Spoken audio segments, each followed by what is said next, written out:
My voice caught in my throat as the laughter rolled toward the stage, a salty wave from the sea of folding chairs in my high school's sun-scorched parking lot. The sun, bright and unkind, glinted off tassels and metallic balloons. I held my speech in trembling hands, the corner already soft from my nervous thumb. I'd practiced, staring at my bedroom mirror, repeating the words about music and hope, eyes glazed with longing and a prayer no one would laugh. "Thank you, Principal Arbor," I managed, swallowing. Today isn't just about grades or diplomas. For some of us, it's about finally moving out of your mother's house. A boy's voice cracked from the third row, crowned in blue and gold. Laughter ricocheted through the crowd. My mother, sitting near the front with her sister, shrank into her cardigan. I pressed on, reading from the creased paper. I hope to honor my family and my city by becoming something rare, a classical violinist. On the world stage. A snicker somewhere behind me. Words buzzed in my ears. Delusional, ridiculous, waste of time.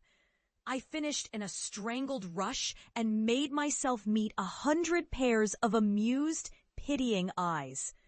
One clapped, a single echo, my best friend Lisa, then stopped. Afterwards, grabbing my diploma was like being handed a polite condolence. My uncles muttered beside the snack table. "She wants to be a what?" "A violinist, Tony, for real." Someone nudged my mother. "That's a nice hobby, from her father's side, I assume?" She looked at her wobbly plastic cup, lips folded tight, and I felt the heat crawl up my cheeks. A career in music seemed as distant as the snow-capped Hollywood sign tickling the edge of the city. Someone changed the subject, and I slicked away, diploma pressed against my stomach. That night, I shelved the degree on my dresser under a faded photo of my father, a violin propping up his shoulder, and let myself dream in a language nobody in my neighborhood cared to understand. In the years that followed, the word violinist became a joke at every holiday table, family, neighbors, the women at my mother's church. No one remembered that my father had once played symphonies in little downtown theaters. If pressed, they would roll their eyes. He could have made real money if he'd stuck to plumbing. I worked cleaning apartments, walking dogs, running food at a diner on Santa Monica. At night, I labored over etudes in a rented room with windows as thin as tracing paper. The sound of the bow over strings was sometimes lost beneath the rattle of traffic, the angry spit of police helicopters circling Hollywood Boulevard. When I finally scraped together the courage and fee for a conservatory audition, I told no one. I wore a Target dress shirt and fixed my hair with drugstore gel. I played the Sibelius for an indifferent panel. My hands trembled, but the bow never wavered. By the end, I'd sweated through the shirt, and when they dismissed me with a cool, "Thank you, we'll be in touch," I didn't hope. I expected nothing, having learned by then to set my sights only as high as the next sunrise. The city glistened with false chances, and when I heard nothing for months, I believed my family's low barbs must have been right. Still, at night, I played until my fingers grew raw, until a neighbor banged on the wall and the street outside went blue with sirens. Lisa had left for New York, and my world shrank to the size of an instrument case. Then, one morning my email blinked from the battered library computer, subject line heavy with promise. A scholarship, small but enough. Acceptance to the conservatory. I read it over and over, barely believing. I rushed to my mother's apartment, nearly tripping over a tumble of broken concrete and weeds. "Mama, I did it," I said, thrusting the printout toward her. She adjusted her glasses, reading with halting, suspicious syllables. "But what will you do with this?" she asked softly. Her fingers, always busy and gentle, stroked my wrist in apology. I'll study, and then I'll play for people who want to listen to music. To me. Trust me, Mama. She looked past me then, gazing through the cracked kitchen blinds at the city she'd never learned to love nor leave, pride and worry tangled deep in her throat. That first year, I lived 3 bus rides from campus, rising before dawn to make it on time. I worked weekends and late shifts and learned to practice in the brittle window after midnight, when every other sound softened and the notes I coaxed out felt elegant in the quiet. I spent hours hunched over the violin, ears aching as professors picked apart every phrase. I missed family birthdays and baby showers. When I went home, the neighbors eyed me like a ghost. At Christmas, my aunt caught me carving a small roast. All this school, all this music, has it paid your rent yet, querida? She meant well. I forced a smile and handed over the tongs, turning the question over in my head as carefully as a half-burnt potato. No, I wasn't making rent.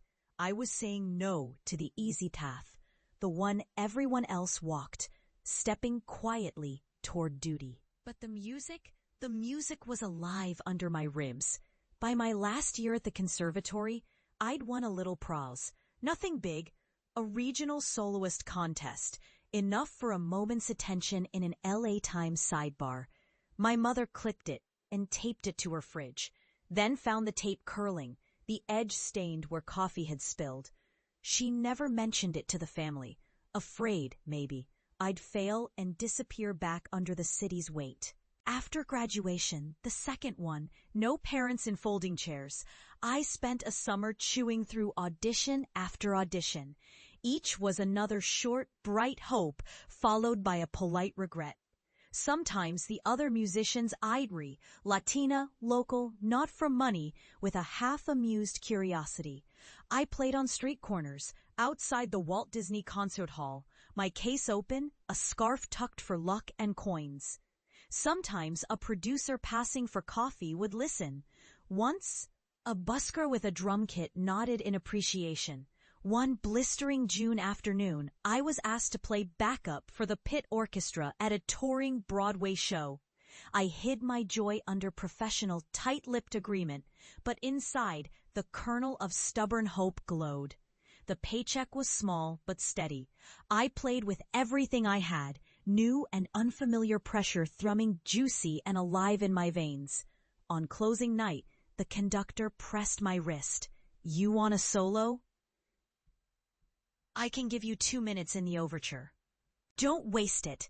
When the lights warmed my skin and my solo came rippling under the applause, I wanted to believe no one was laughing now. The audience in the dark was faceless, eager, ready. I played as if my father were listening. The next day, a woman approached me while I packed my violin away. Salt and pepper hair, soft hands, scientific eyes. I'm Kiara Quay. I have a chamber group, Experimental Strings. We're looking for new blood. Want to audition?